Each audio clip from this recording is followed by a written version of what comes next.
Welcome again to our IRA seminar series. I have the great pleasure of introducing our distinguished speaker today, Dr. Irina Rish.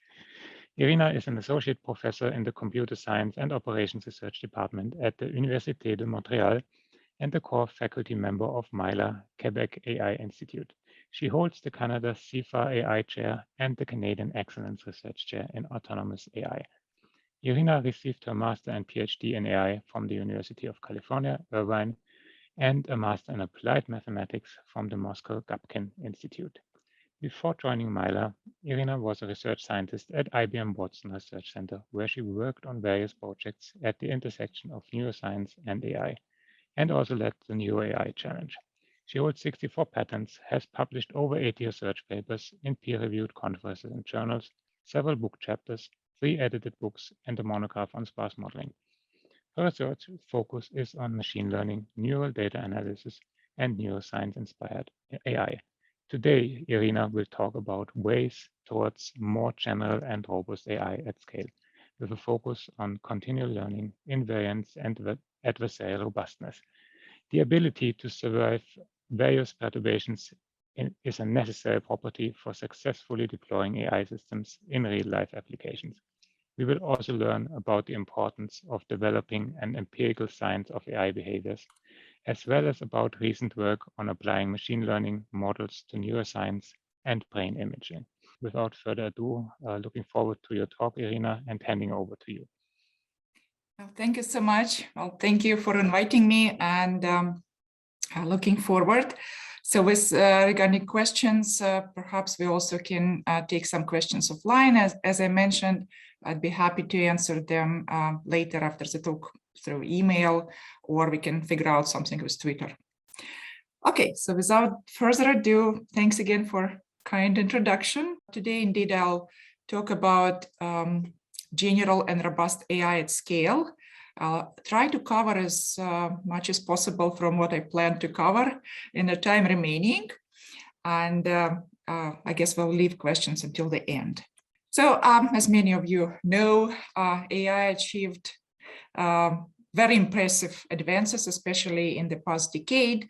And now we have AI systems that are not just working at the human level, but superhuman level. They're beating human champions in extremely complex games of not just chess, but Go.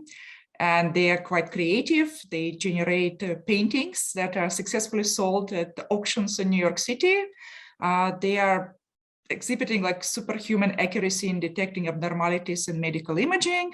And many of you probably heard about the OpenAI's GPT-3 system that is natural language actually model that can be used to generate very strikingly human-like text. Well, of course, it's not perfect, but quite often it behaves in ways which were totally kind of difficult to imagine before, even with its predecessor GPT-2.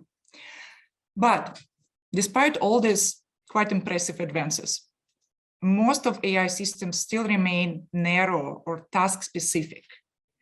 And we, as humans, might not be world champions at Go. We might be quite bad at drawing, and probably we are not necessarily very good at writing essays, but we are versatile, broad, and can learn all of those tasks and can do any of them to some degree.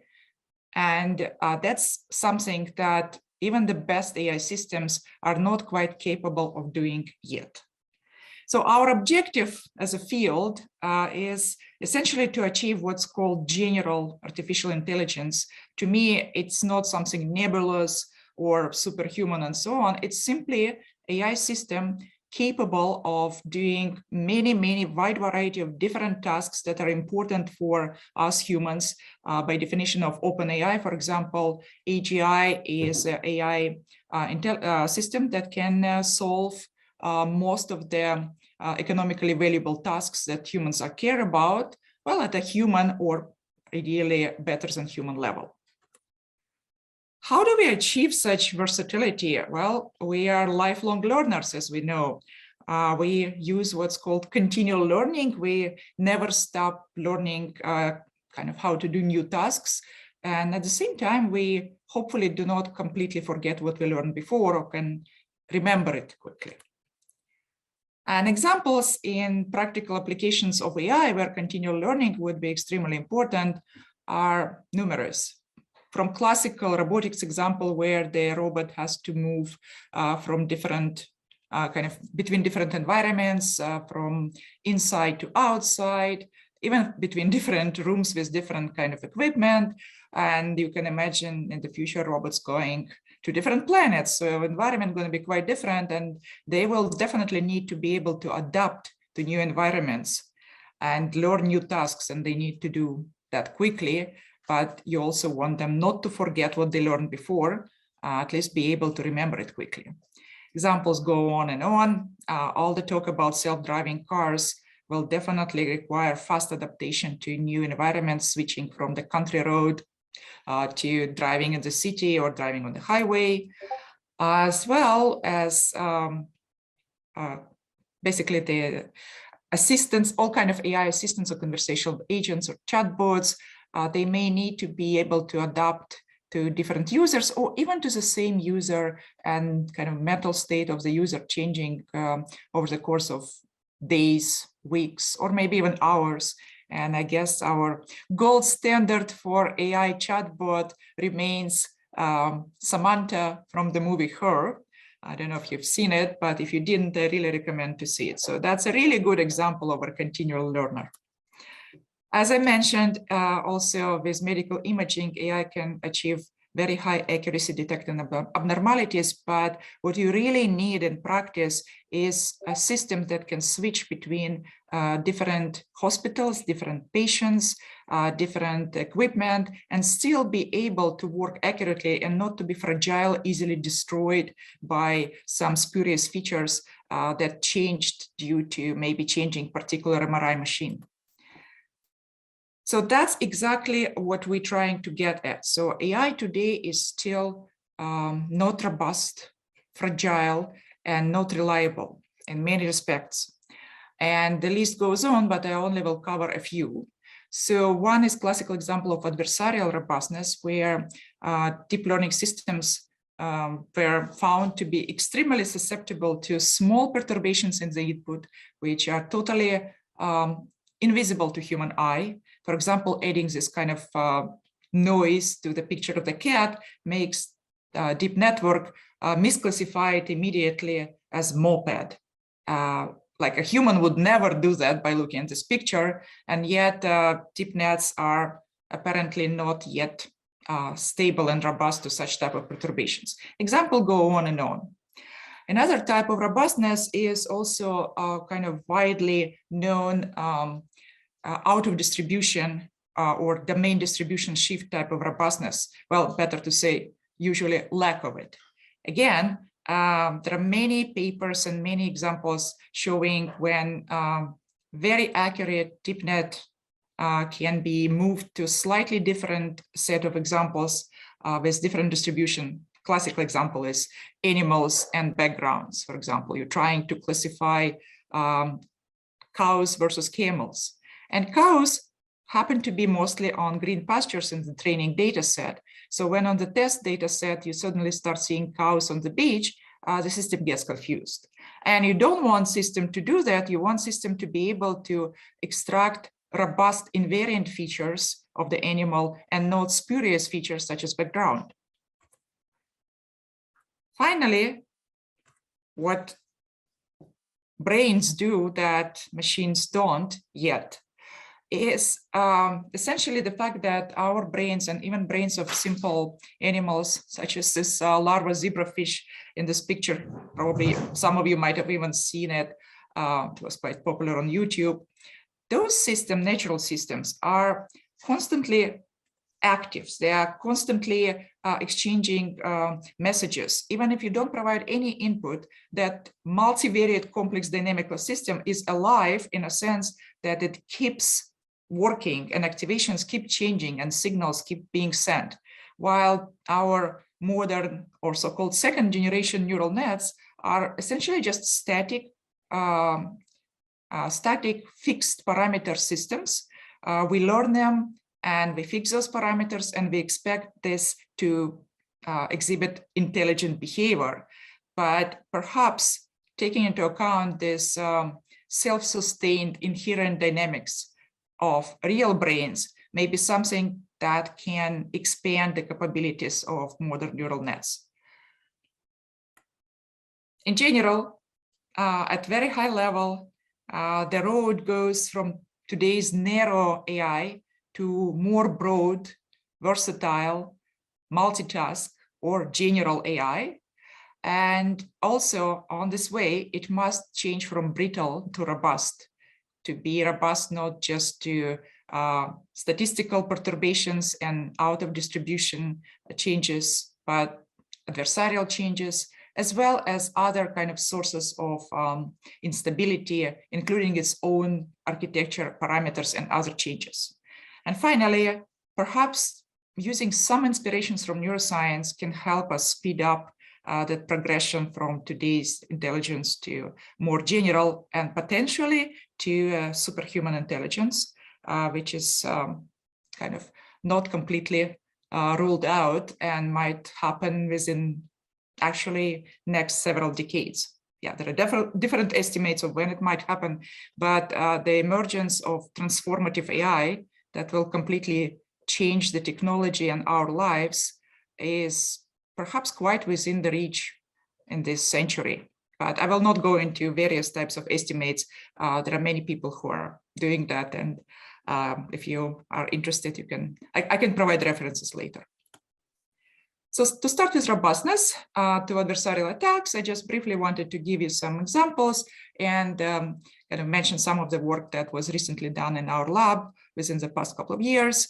A classical example of adversarial attack is, as I mentioned, adding some kind of randomly looking noise to a picture and making system kind of make mistakes from correct panda class. It suddenly starts classifying this image as gibbon.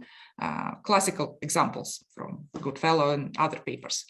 So what do you do with that? Well, people try to actually improve the robustness of their neural net classifiers by adding additional constraints or regularizers that would aim at making classification more robust. And this is, for example, trades where not just the loss function for improving accuracy of the classifier is optimized, but also additional regularizer that tries to make sure that kind of perturbed data and classification of them will not differ much from the classification of the so-called clean data.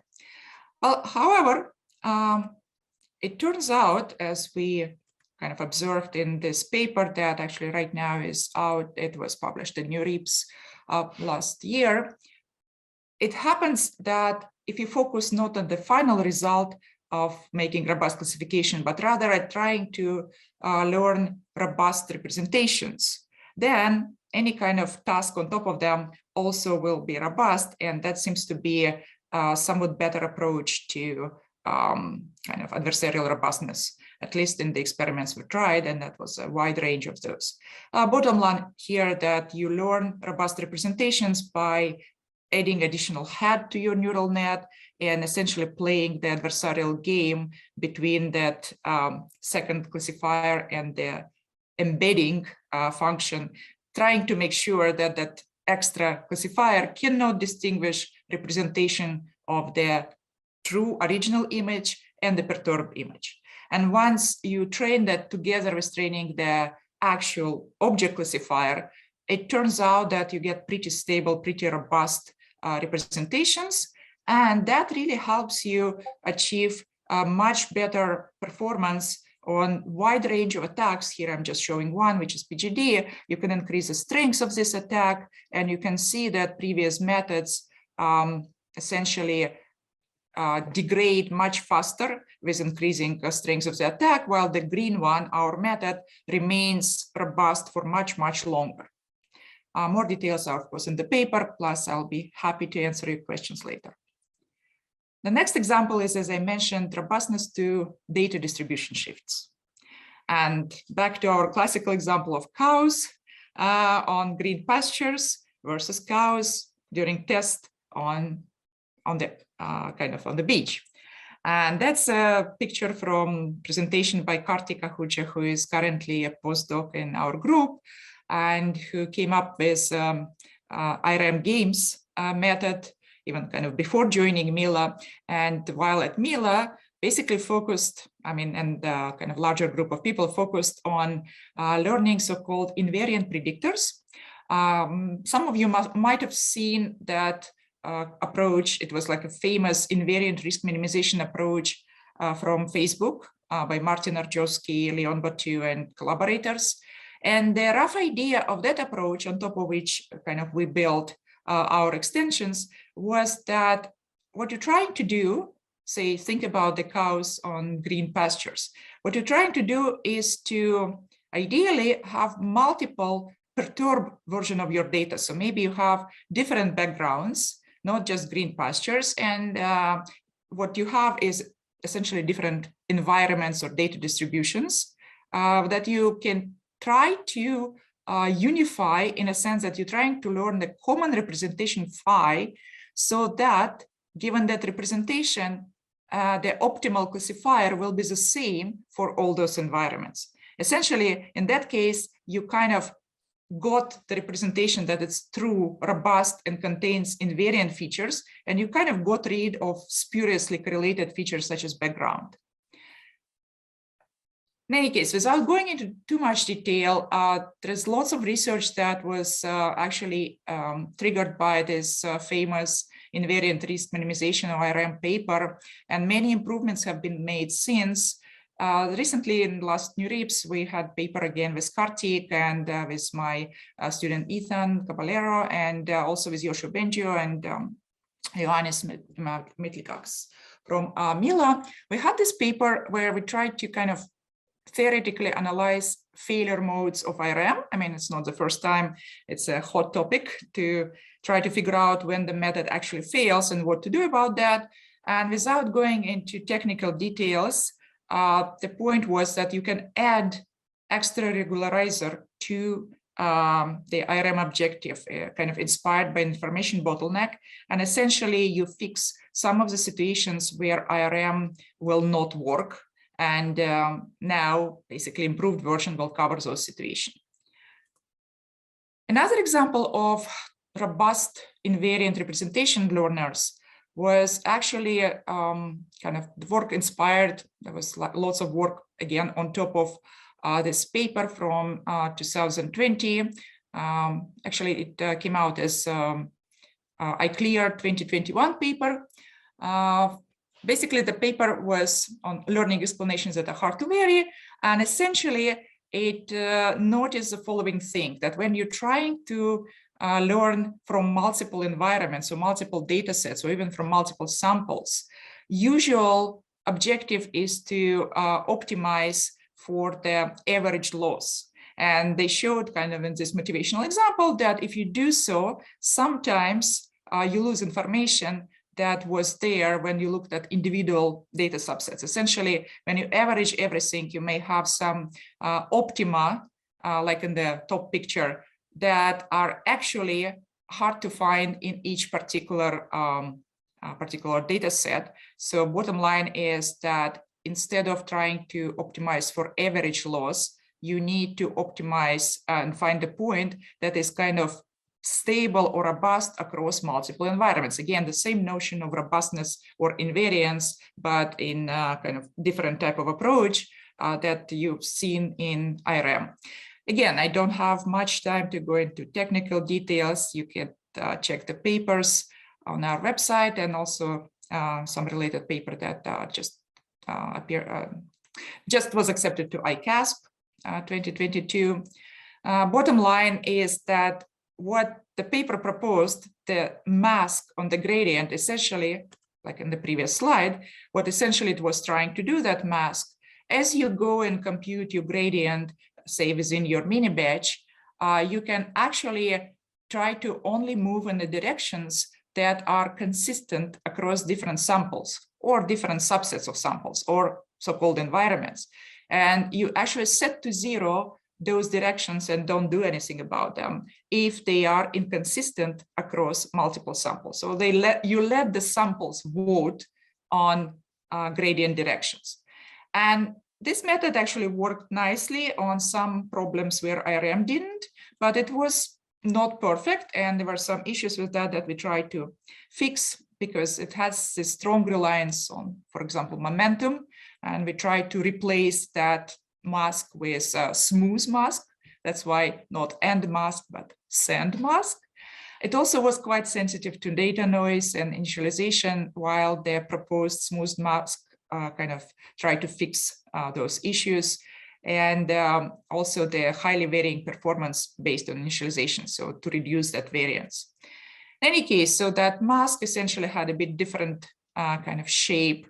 Again, without going into specific details and explaining the formula, you can check the paper, but the bottom line is the schematic picture is showing that original approach could get stuck in dead zones of zero gradient, while with a new approach, essentially those areas would not be created and would be avoided.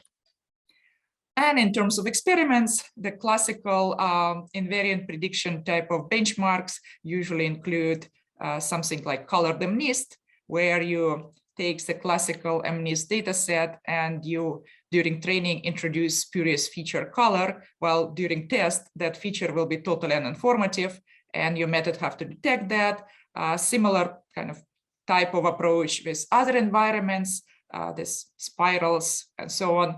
I don't have too much time, but I just wanted to say that sand mask actually was performing much better than pretty much not just end mask, but many other approaches that were actually in the popular domain bad framework, which aims to compare as many as possible modern invariant predictors on as many as possible different data sets.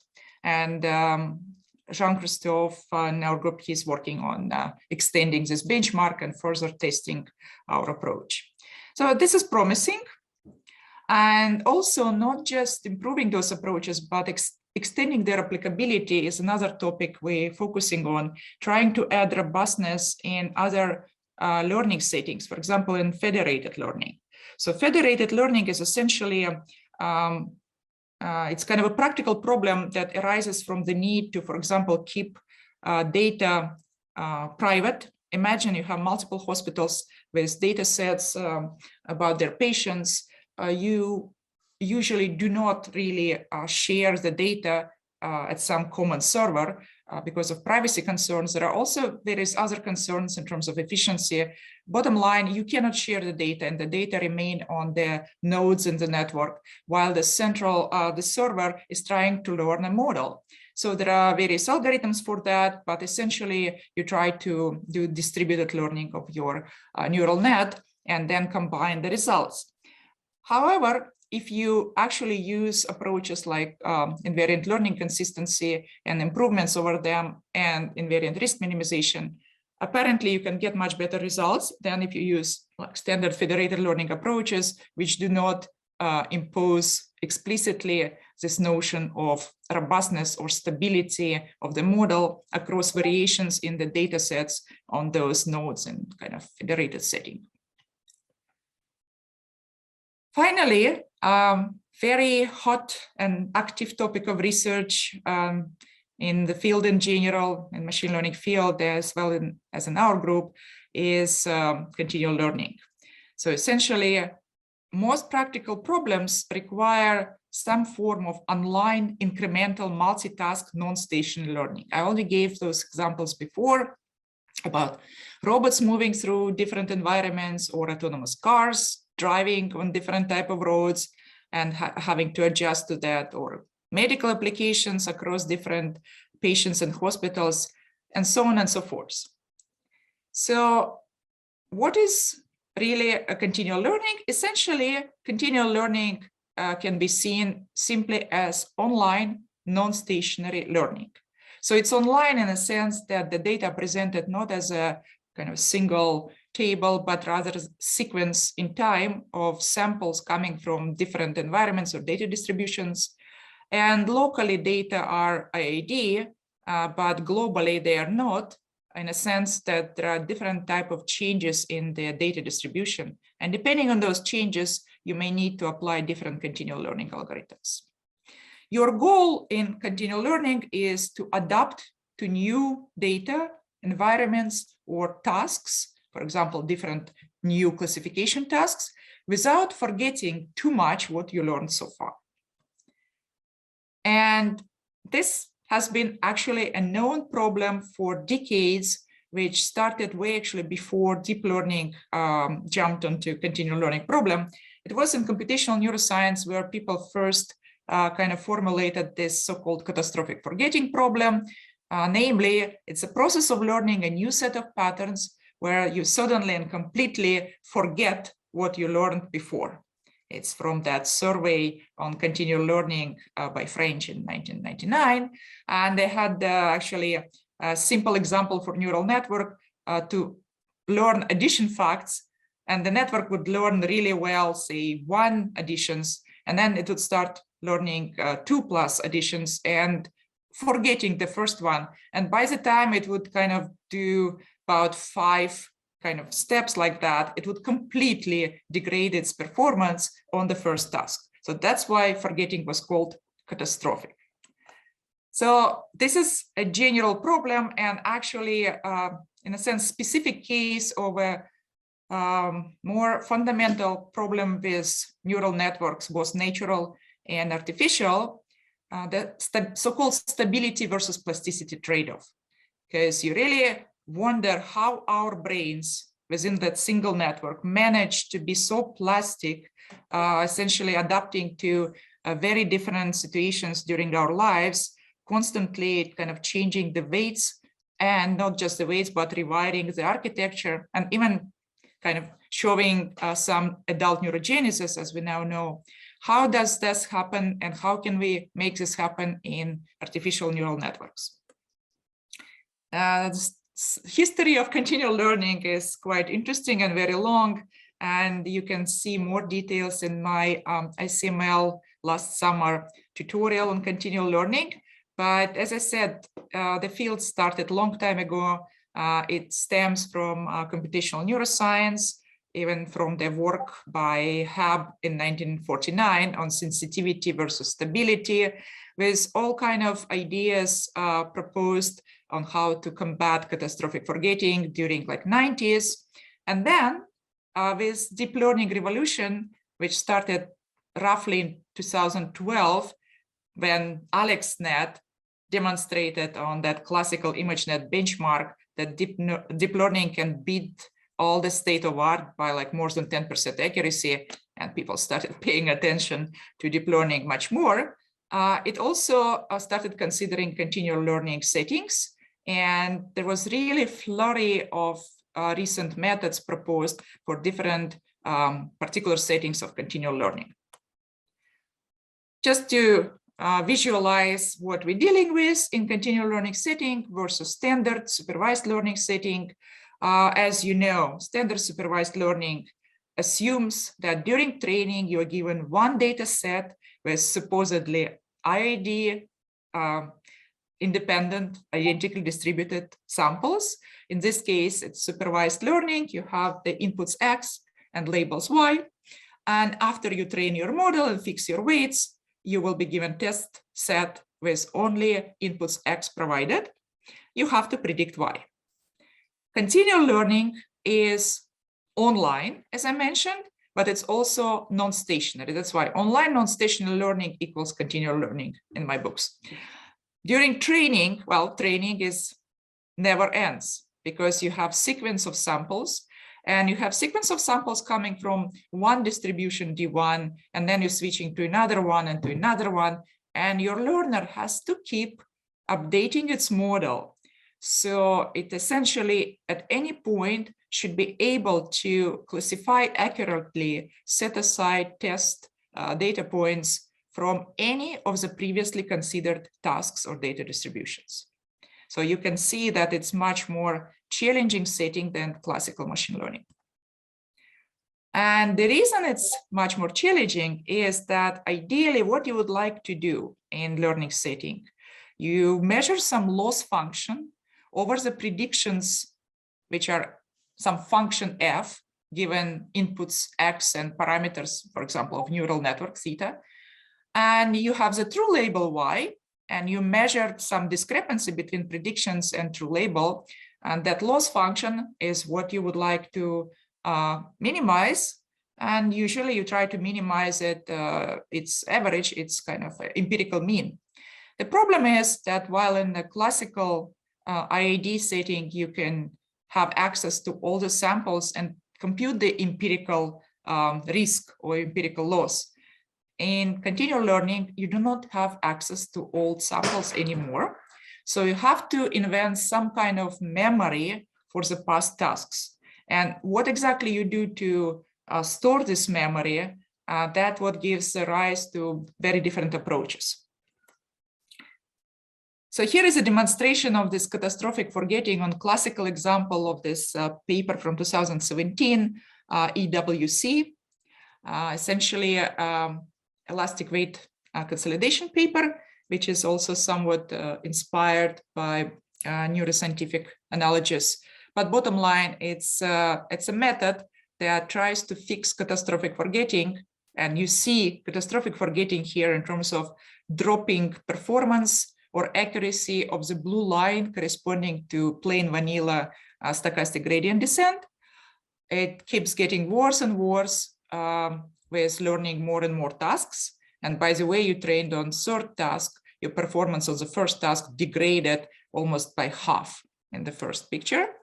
And you see that some alternatives to that, in particular proposed AWC method, which was state of art back then, well, not anymore. There are, of course, there are lots of progress in the field. It eliminates catastrophic forgetting in this setting as opposed to standard SGD learning of a neural net. And in general, what we really would like to do is not just treating the catastrophic forgetting problem, but rather achieving that, well, transfer of learned knowledge in the network, both to the past, in a sense, you don't want to interfere with previous knowledge, you don't want catastrophic forgetting, we know that, but you also want transfer in the future. So by learning on a new data set, you want to improve, or at least not make it worse, performance on the past tasks, but also on the future. And this is an interesting and very, I think, illuminating picture from nice survey that appeared well, year and a half ago.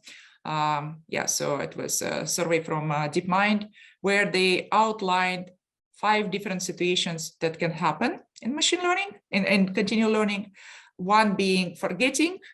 With learning new tasks, you decrease performance on the previous ones.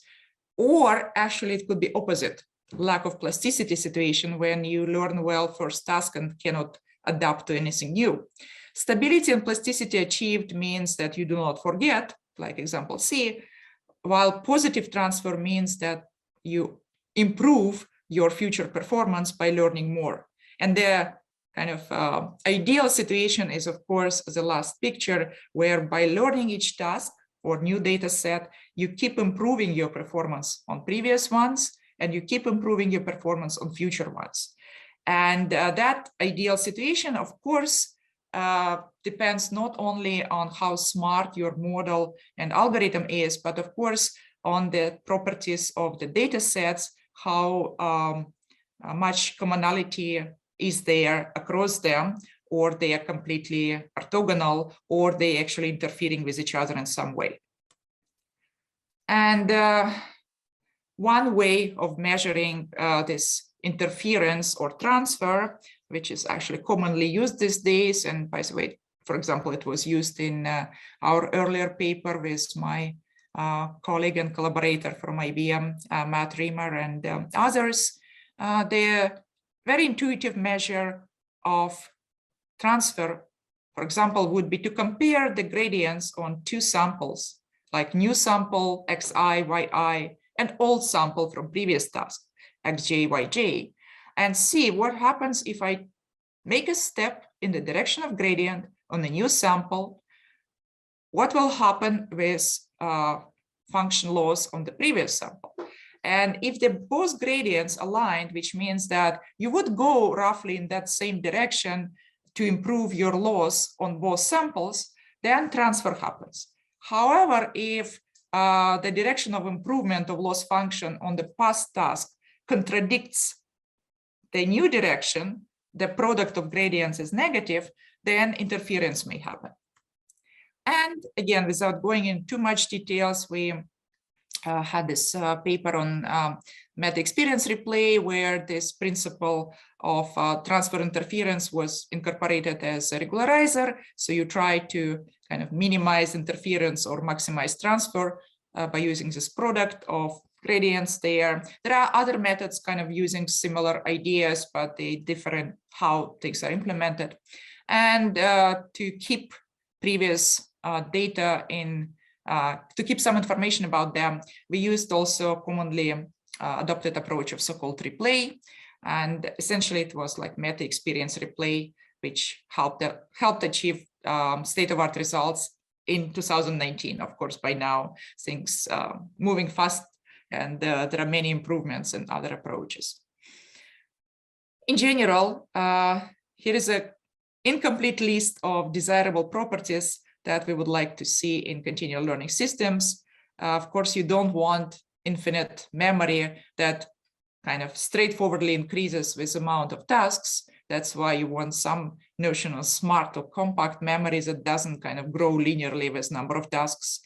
You may not know boundaries between those tasks and data sets. You need to guess them, and you want both forward and backward transfer, and so on and so forth. There are multiple settings in continual learning. I will not have time to describe all of them in detail. If you're interested, you're welcome to watch the tutorial that I mentioned at ICML, and also you're welcome to look at my course web page from last couple of years, because I was teaching continual learning in winter semester at University of Montreal and Milan. But roughly speaking, you have three important aspects of continual learning setting. You have the inputs X, you have the labels Y describing your data, and you have the context or task T. And depending on what happens, and I apologize for some shifts in the slides, which I didn't realize occurred. So the simplest setting was what I was talking about initially. You know boundaries between your tasks, both during training and during test. You're essentially told that now you have to classify ImageNet samples, and now you will have to switch to Omniglot, and so on and so forth. And essentially you can deal with that using, like, for example, multiple HAD or multi-predictor setting. Or you actually may have so-called class incremental, more challenging setting, where during test time, you do not know which task sample comes from, and more new tasks mean more and more new classes, new types of objects. And finally, even more challenging is so-called task agnostic continual learning, where there are no boundaries given to you. You don't know when the task change. It's a whole stream of data. You have to figure out how to adapt to that. Anyway, without much detail as usual, because I'm really trying to give the general gist of things. We had this paper in NeurIPS 2020 on so-called framework called Osaka. Essentially, it was trying to unify several frameworks that existed at that point, with not just different kind of types of continual learning, but also continual meta and meta continual. And essentially, yeah, I probably have to skip the details here. The formulations could be all mapped to one unifying framework, and the results were quite promising on multiple data sets. But basically, what we observed is that the proposed method in a situation of agnostic learning was doing better job of not forgetting while still adapting to new data sets. Anyway, it's a huge field. It's rapidly growing. It still needs more theory and more kind of systematic approaches. People try to come up with some classification of different methods based on principles behind them. But this is like still relatively young and exciting field, and lots to be done there. Also, even more interesting and even more challenging field is continual reinforcement learning. Before I was just talking about continual supervised learning. We have this survey, you can find it also on arXiv, about various approaches that keep appearing in settings which require not just non-stationary online learning, but actually reinforcement learning when the reward is provided and you have agent acting in an environment, receiving reward, changing state of the environment, and you would like to, as usual in RL, learn optimal policy while your environment is potentially highly non-stationary. So we kind of give a taxonomy of existing approaches based on principles they build upon, as well as a kind of exhaustive survey of different benchmarks, because it's highly important what you train your continual learners on, and that will determine their properties.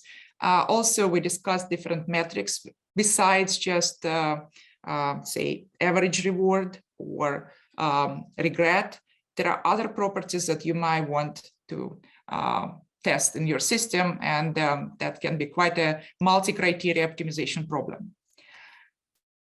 Just to also mention quickly a software that was produced by a large group of people, including some people from our group, as well as the rest of Mila.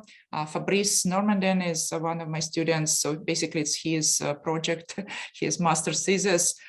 He came up with this software framework that tries to unify and kind of structure as a tree different machine learning settings, especially different continual learning settings, because there are so many of them and it's like complete zoo, as well as allow people to incorporate quickly their new approaches in that tree. And that gives you advantage of being able to easily test on the wide set of benchmarks without having to write your own kind of experimental design and so on. So the idea is to really unify and help speed up research in not just continual learning, but also other fields.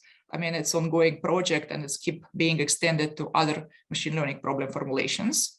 And it was also used for CVPR continual learning competition, giving the same standard set of evaluation metrics to all the participants and allowing them incorporate kind of their method, submit their method, which was later tested in a unified way on a unified set of benchmarks, and the results were compared. So it's also a useful tool for such competitions. And finally, to kind of conclude with overall picture and vision from at least my point of view, what continual learning should be doing.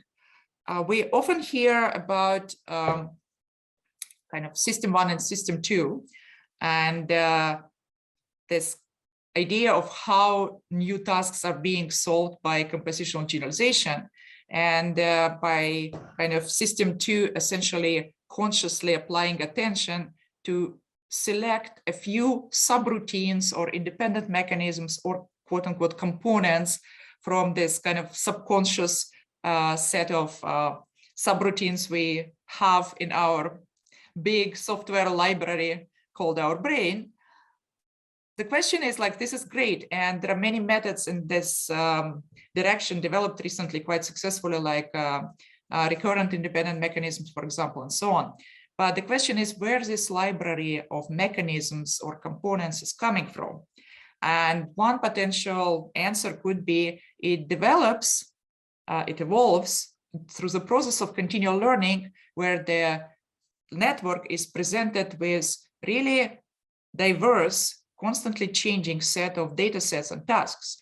And you can think, for example, in setting of supervised machine learning, you can think about that as acquiring some finite functional basis where each task, again, assume it's supervised learning task. Each task is essentially to learn or approximate a function. That's what neural networks are, they're function approximators.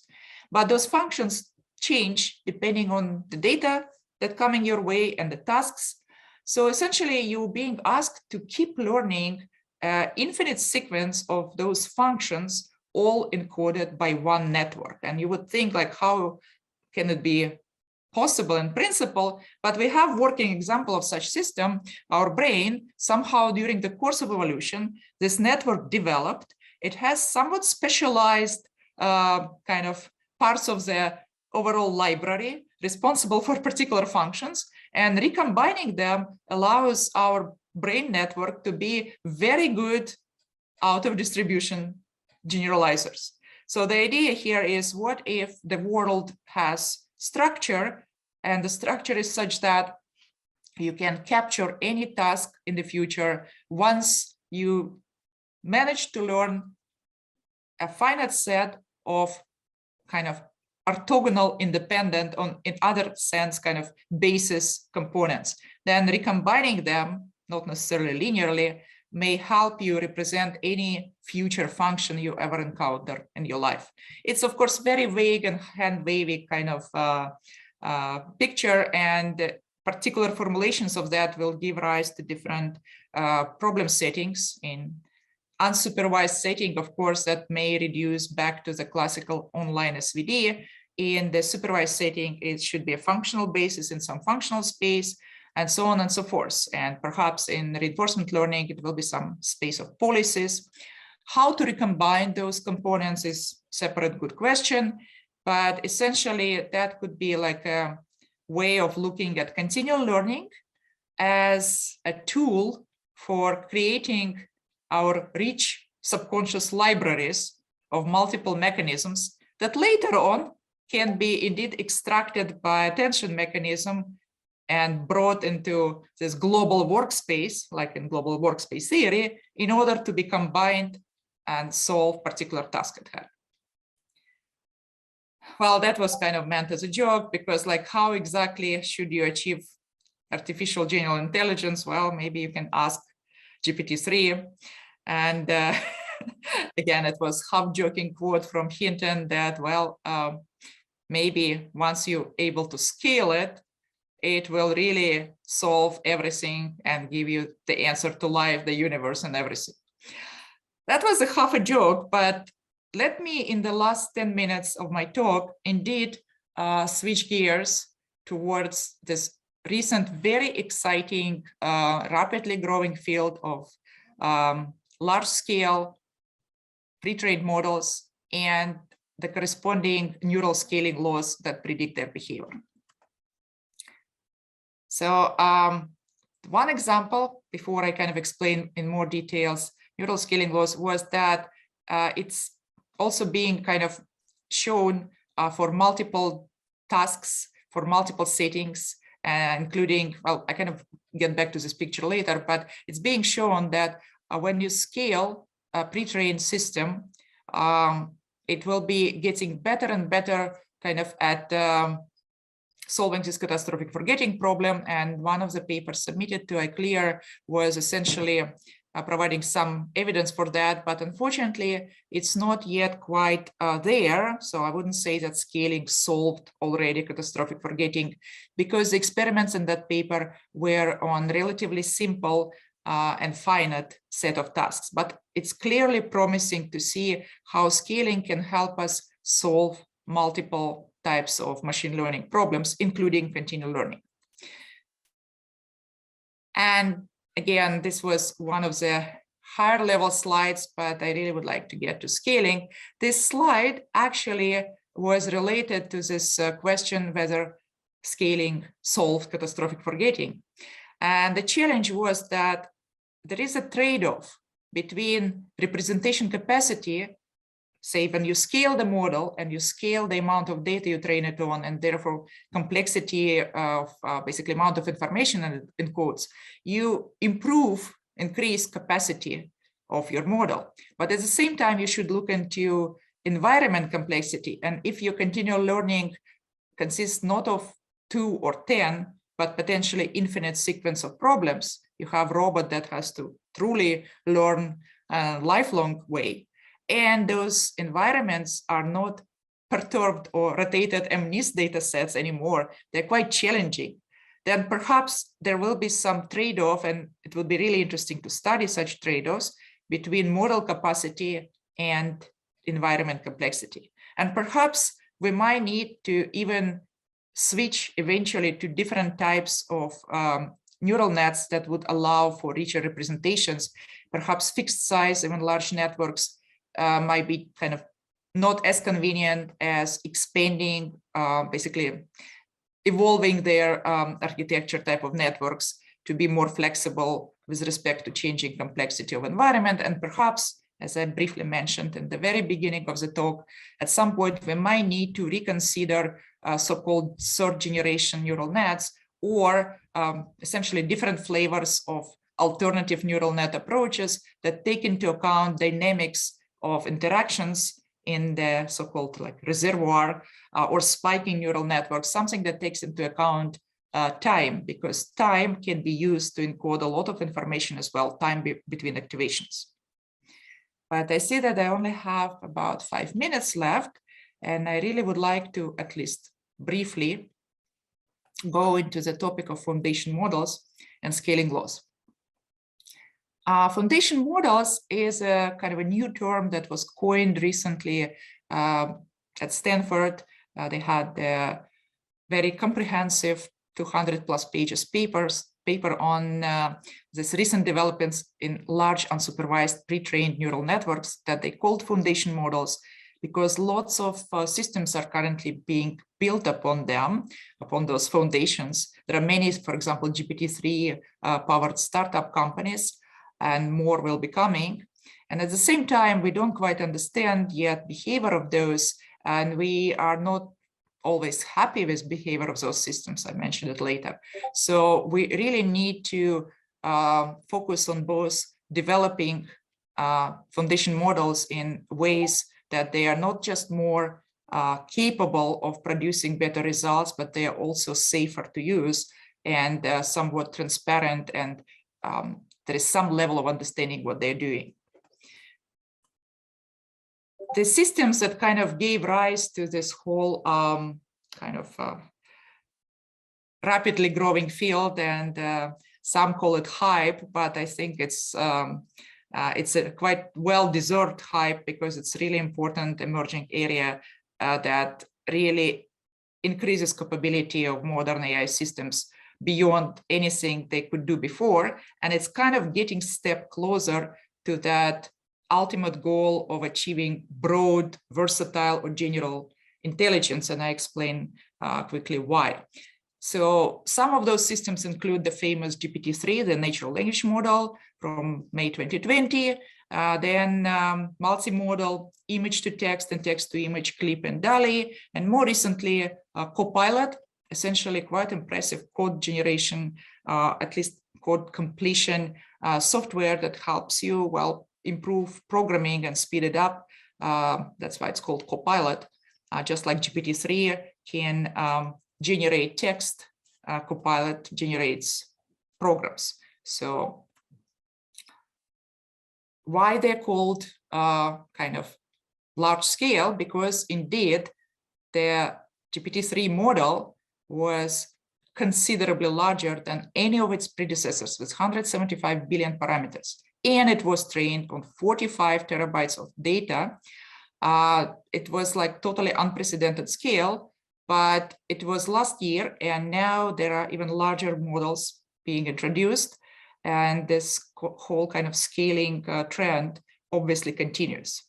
So the model, language model, essentially predicts next word, given previous sequence of words, uses transformer architecture. Transformers apparently really taking deep learning field by storm. They seem to be really outperforming other approaches, and sometimes by large margin, due to their flexibility, due to their attention mechanism being able to select the most appropriate elements of longer sequences, and therefore capture long-range dependencies. Just to note that GPT had the whole family of increasing size systems, and was trained on this 45 terabyte of data from Wikipedia, book databases, common crawl, internet, and so on and so forth. And roughly the idea was, and what was kind of the claim to fame, that once you pre-train this unsupervised, very large language model without any knowledge of what kind of tasks it will have to do later, it will work surprisingly well with practically zero or few examples, zero shot or few shot. And the paper was called that language models are few shot learners. Indeed, you give a task description in English, like translate English to French, and maybe just give a few examples, and it generalizes. Essentially, it generalizes without any need for fine-tuning, which normally was common approach to adapting any pre-trained and supervised models to new tasks. And as you can see, this famous picture from that paper, which by the way was one of the 3 papers that won Best Paper Award at NeurIPS 2020. When you increase the system size from roughly 1.3 billion parameters to 175 billion, the capability of system to learn one shot or few shot drastically increases. So this is example where scaling or size really matters. Perhaps it's not all that matters, but it matters a lot.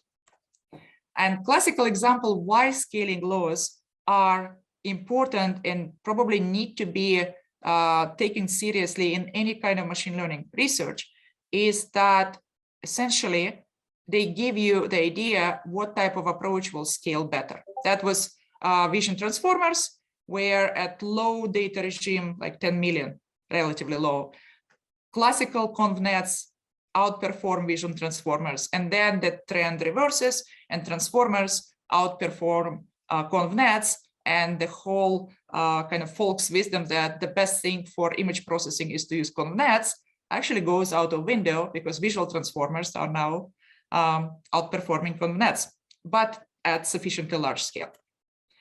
There were other systems, as I mentioned. I have no time to go through them. You're welcome to look at OpenAI blogs about Clip, the quite impressive zero-shot learner that is able to label images with text much better than those classical state-of-art systems, because it essentially generalizes out of distribution zero-shot quite impressively.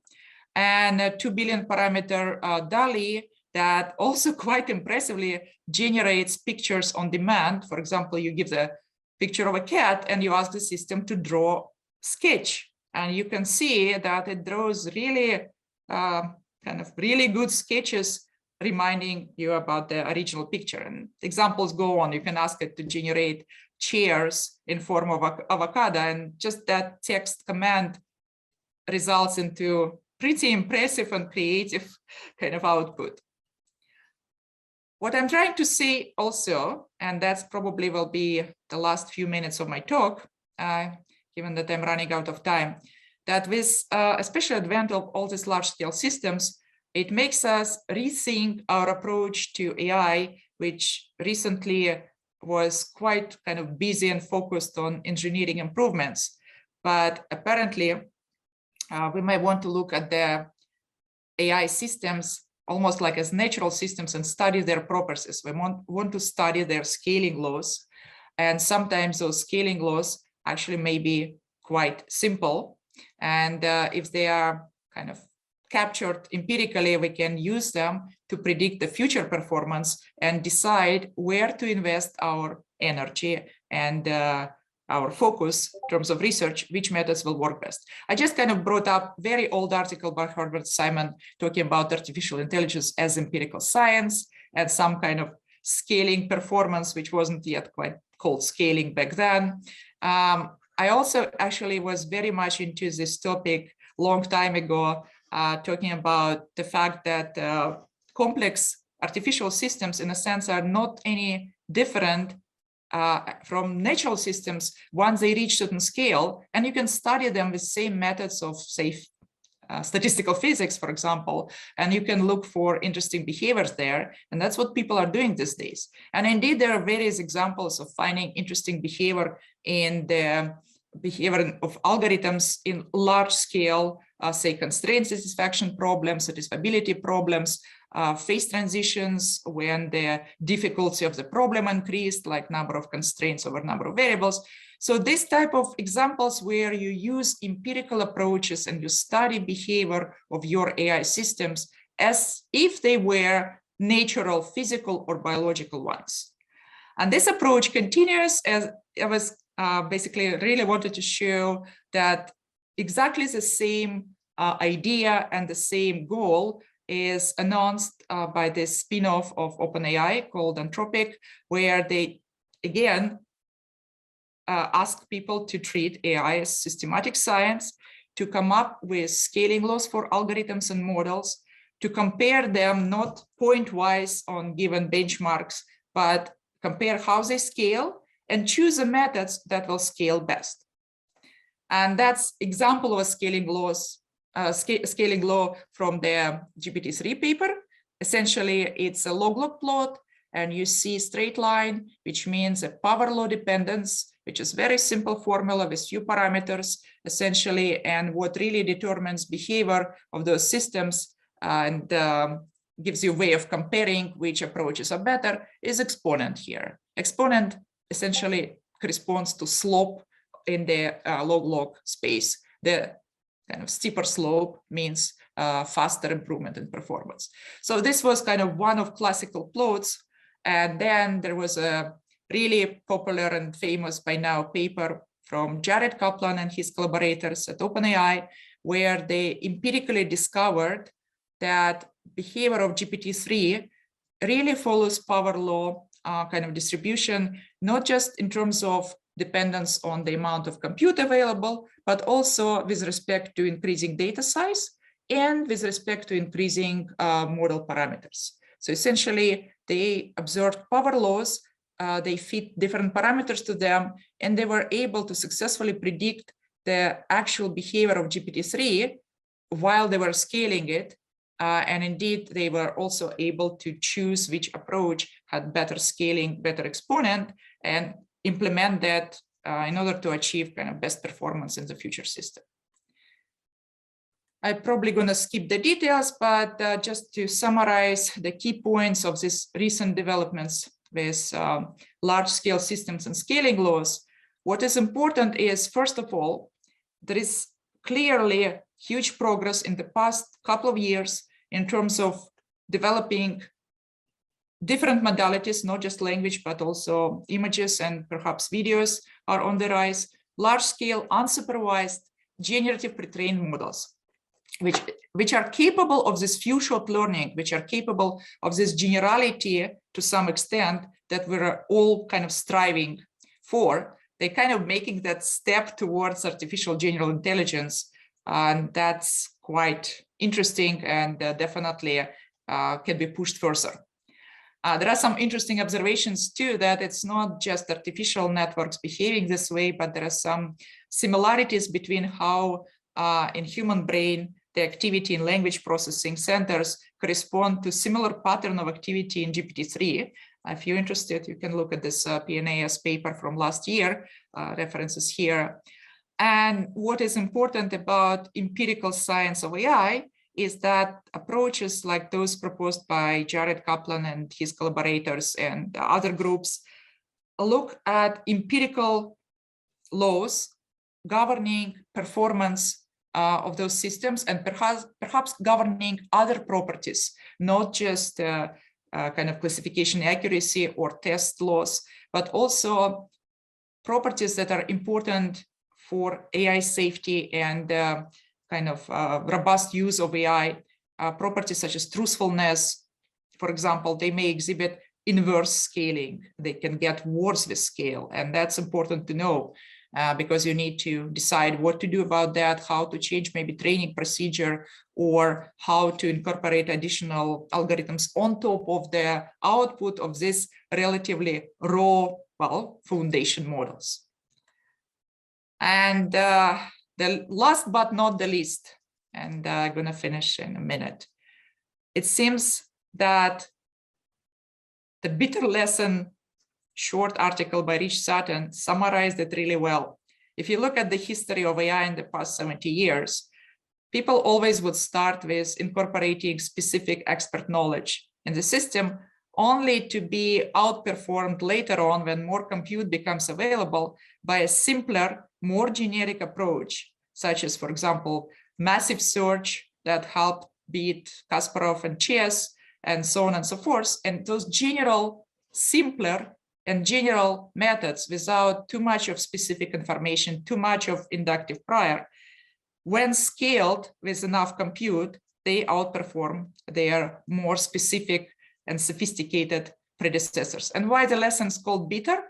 Because it's tempting and it's kind of satisfying to incorporate lots of expert knowledge, and later on, it's indeed sad to see that those methods are not used anymore, and those that are used are actually somewhat simpler and more general. But it's something to keep in mind in order to make sure that what we're doing now will not be forgotten 10 years from now, and whatever methods we're focusing on will withstand the test of time, which goes in the direction of increased compute. And that was a trend in the past years, with particular speed up in increase of compute invested in building, say, deep learning since 2012, when the AlexNet moment occurred and the huge improvement was achieved on ImageNet by using deep networks. And to summarize, we may take it with a grain of salt, but I think there is lots of truth to this statement by Greg Brockman from OpenAI. We think that most benefits will go to whoever has the biggest computer, which makes us think that most compute so far is owned by large corporations. And in any case, by industry, by startups like OpenAI. While academia and non-profit organizations seem to be falling further and further behind, and the compute gap seems to be increasing. So there are all kinds of attempts and different groups that are thinking about and trying to come up with approaches to how we can democratize AI. And currently, we are exploring collaborations with several groups unified by the same goal of building very large-scale models, multimodal for different applications, from standard language and image processing to reinforcement learning ultimately, and that can essentially build open source systems. Eleuteria is already working on that, but it has large but still limited compute. Lion from Germany, actually from Jülich Center, is focusing on Clip and DALI and further extensions of those, and also larger data sets. Lighton in France, as well as, of course, Hugging Face, are working also on re-implementing those large-scale systems and scaling them further. AI Sweden is interested in collaborating with Mila.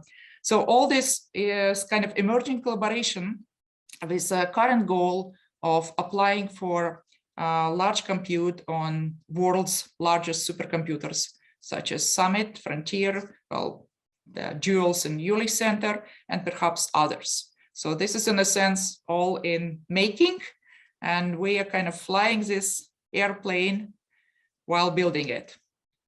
Hopefully, it will fly well. Well, thank you very much. I'm already 10 minutes over time. Are there any questions? Excellent. Thank you so much, Irina, for that super exciting presentation. I think we have a few questions. I don't know how much time you have. I think I can already say that if there's any additional questions upcoming, please just ask them via Twitter, tagging Irina at Irina Rish. And I think, as you said already at the beginning, you're happy to answer them. I don't know how much time you have now for questions. I have perhaps a few minutes because I was supposed to switch to something else, and actually I'm presenting another talk in 15 minutes. Okay. So then... It's just like, yeah, I know it's an interesting coincidence, like 2 talks, 7 papers being submitted to ICML, ICML deadline tomorrow at 7 a.m. Yeah, so that's, I think we really need to make steps closer to general intelligence, so we don't have to write any more ICML papers. Exactly. That would be useful. That would be useful. And I think that was the very first question actually being asked when you talked about AGI, whether we should center intelligence around reasoning instead of around classification and on the way forward. What's your thoughts on that? Yeah, I mean, reasoning is where we really would like to, that's what we would like to achieve. So the question is how? Of course, we want to eventually, well, we cannot call any system intelligent if it's unable to perform reasoning, but the open question is how exactly we get there. And that's where that bitter lesson comes to mind again. We could try to incorporate like ontologies by hand, for example. We can try to incorporate some rules or our knowledge. We can try to incorporate the result of the human intelligence development, or maybe perhaps we can try to make sure that somehow reasoning abilities emerge from smart scaling of proper type of networks. And notice that I mentioned smart, which is not well defined, and proper type. So that's all kind of open directions for research. But I also think that looking into how neural networks or just biological networks evolve over time and scale essentially, and what kind of structures they develop and how that relates to their capabilities may give us some better ideas on how to scale neural networks. Because ideally, I'm in that bitter lesson camp. I would prefer those abilities to emerge just like they did in the nature, rather than to hand code anything, any kind of rules or constructs, because the whole history of AI shows that this approach gives you advantage in the short run, in the short term, but it does not really usually last. And like 10, 20 years, most likely these approaches will be not what people will be using. Again, we might be wrong, and it's all just the scaling hypothesis, as it's called. And there are lots of interesting articles written about that online. But the reason I like that scaling hypothesis is that we already have an example where scaling under proper constraints and with proper objectives in multi-agent environment with non-stationary changes to this environment and continual learning through evolution resulted into systems that can reason.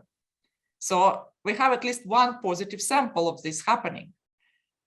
That's why I think it would be really interesting to try extract general principles of system development or evolution or dynamics instead of trying to incorporate into them the final result of that development. So that's kind of one approach. We'll see whether it works, but I think it's a very exciting field. Mm-hmm. Great. Okay. I think some of the subsequent questions you already partially answered. For example, that related works, for example, on transformer, show great generalization capabilities. So in a way, scale, and especially no matter whether it's in pre-training or also in continuous learning, would basically be that scale which gives you the generalization you're looking for on the way forward. I think that was another. I'm not claiming that. Well, I know there is this trending at some point at Twitter. Scale is all you need. AGI is coming. We even have a T-shirt with a slogan because we use it for our 2 scaling laws workshops. Well, of course, we take it with a grain of salt. And of course, when we mean scaling is all you need, we mean smart scaling, whatever that smart means. Okay, and maybe one last, maybe a bit open question in that context also. I think the question is whether we are allowed to change the loss function during continual learning. And with that one, of course, especially when you scale, I think this might become important, right? Yeah, it's a very good question indeed. I mean, in a sense, nobody can prohibit you from doing that. So essentially, yes, you can develop method where the objective function will be changing according to, well, something. And actually, it also makes you think. You can think about the large-scale evolving systems from at least 2 different points of view. One is classical objective function optimization that machine learning field adopted so far, and at least it's most popular.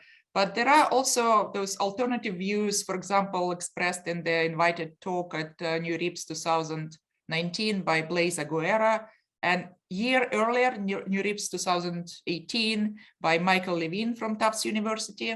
And in both talks, they kind of focused on the fact how networks, not necessarily neural networks, but even networks or cellular networks with bioelectric communication.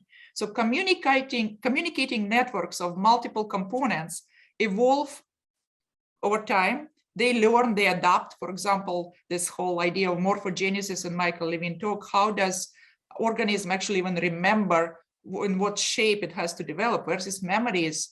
There's no particular place. It must be somewhere stored in the dynamics or in some attractors of this dynamical system. Open question, but it also adapts. So here is your continual learner that kind of surprisingly just works by through dynamics of communication across cells. And what is more interesting, you can hack that system and reprogram it. And mind-boggling examples where by changing nature of communication across cells chemically and essentially blocking some ion channels, changed communication resulted into changed network dynamics and resulted, for example, into flatworms growing 2 or 3 heads and being a viable solution that evolution didn't find, which makes you think that a viable solution found by evolution for this intelligence may not be the only one and probably may not be the best one. So maybe we can do better. And this is not necessarily with clearly specified objective. It's more like emergence property in complex, very highly multivariate system dynamics. So it's something to think about. Okay, great. Okay, thank you so much. I think we close it with the questions here. As I already said earlier, please, if there's additional questions, do them on Twitter, tagging Irina. Thank you so much again. Very inspiring, very interesting. Thank you. And yeah, I'm kind of looking for your questions on Twitter. Thank you so much. Thanks, everybody. Bye, everyone. Bye-bye.